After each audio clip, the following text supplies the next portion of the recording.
ಇನ್ನು ರಾಜ್ಯದ ಬರದ ವಿಷಯಕ್ಕೆ ಸಂಬಂಧಪಟ್ಟಂತೆ ರಾಜ್ಯದಲ್ಲಿ ರೈತರು ಮುಂಗಾರು ಬೆಳೆಯನ್ನು ಸಂಪೂರ್ಣವಾಗಿ ಕಳ್ಕೊಂಡಿದ್ದಾರೆ. ಮುಂಗಾರು ಬೆಳೆಯನ್ನು ಇಡೀ ರಾಜ್ಯದಲ್ಲಿ ದನಕರುಗಳಿಗೆ ಮೇವಿಲ್ಲ, ದನಕರುಗಳಿಗೆ ಕುಡಿಯೋದಕ್ಕೆ ನೀರಿಲ್ಲ, ಆಮೇಲೆ ರೈತರು ಕಂಗಾಲಾಗಿ ಹೋಗಿದ್ದಾರೆ, ಗುಳೆ ಹೋಗ್ತಾ ಇದ್ದಾರೆ.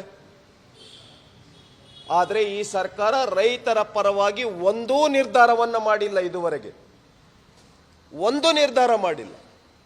ಅಟ್ಲೀಸ್ಟ್ ಕರ್ನಾಟಕ ರಾಜ್ಯದಲ್ಲಿ ಬರ ಇದೆ ಅಂತ ಎಲ್ಲರೂ ಮಾತಾಡ್ತಾ ಇದ್ದಾರೆ. ಬರ ಇದೆ ಅಂತ ಘೋಷಣೆ ಯಾಕೆ ಮಾಡ್ತಾ ಇಲ್ಲ? ನೀವೆಲ್ಲರೂ ಮಾತಾಡ್ತಾ ಇದ್ದೀರಿ. ಹೌದು, ರಾಜ್ಯದಲ್ಲಿ ಬರ ಇದೆ ಅಂತ ಎಲ್ಲರೂ ಹೇಳ್ತಾ ಇದ್ರು. ಮುಖ್ಯಮಂತ್ರಿಯಿಂದ ಹಿಡ್ಕೊಂಡು 33 ಜನ ಎಲ್ಲ ಮಂತ್ರಿಗಳು ನೀವು ಹೇಳ್ತಾ ಇದ್ದೀರಾ. ಯಾಕೆ ಬರ ಇದೆ ಅಂತ ಘೋಷಣೆ ಯಾಕೆ ಮಾಡ್ತಾ ಇಲ್ಲ? ಹಾಗಾಗಿ ಕೂಡಲೇ ಬರಗಾಲಕ್ಕೆ ತುತ್ತಾಗಿರ್ತಕ್ಕಂಥ ರಾಜ್ಯ ಇದು ಅಂತ ಘೋಷಣೆ ಮಾಡಬೇಕು. ಮತ್ತು ಎಕರೆಗೆ 50,000 ರೂಪಾಯಿ ಕೊಡಬೇಕು ರೈತರಿಗೆ. ಒಂದು ಎಕರೆಗೆ 50,000 ರೂಪಾಯಿ ಕೊಡಬೇಕು. ಯಾಕೆ ಅಂತಂದರೆ ಒಂದು ಸಾರಿ ಎಲ್ಲ ಬಿತ್ತನೆ ಮಾಡಿರೋದು, 3 ಸಾರಿ ಬಿತ್ತನೆ ಮಾಡಿದ್ದಾರೆ. ಅವ್ರ ಬೀಜದ ಖರ್ಚೇನು, ಗೊಬ್ಬರದ ಖರ್ಚೇನು, ಕೂಲಿ ಖರ್ಚೇನು,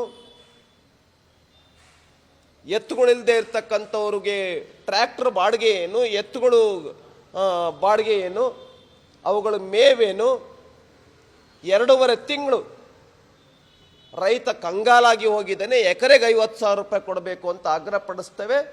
ಇಡೀ ರಾಜ್ಯಾದ್ಯಂತ ರೈತರಿಗಾಗಿ 10,000 ರೂಪಾಯಿ ಪ್ಯಾಕೇಜನ್ನು, 10,000 ಕೋಟಿ ರೂಪಾಯಿ ಪ್ಯಾಕೇಜನ್ನು ಅನೌನ್ಸ್ಮೆಂಟ್ ಮಾಡಬೇಕು ಅಂತೇಳಿ ಸರ್ಕಾರವನ್ನು ಆಗ್ರಹಪಡಿಸ್ತೇವೆ.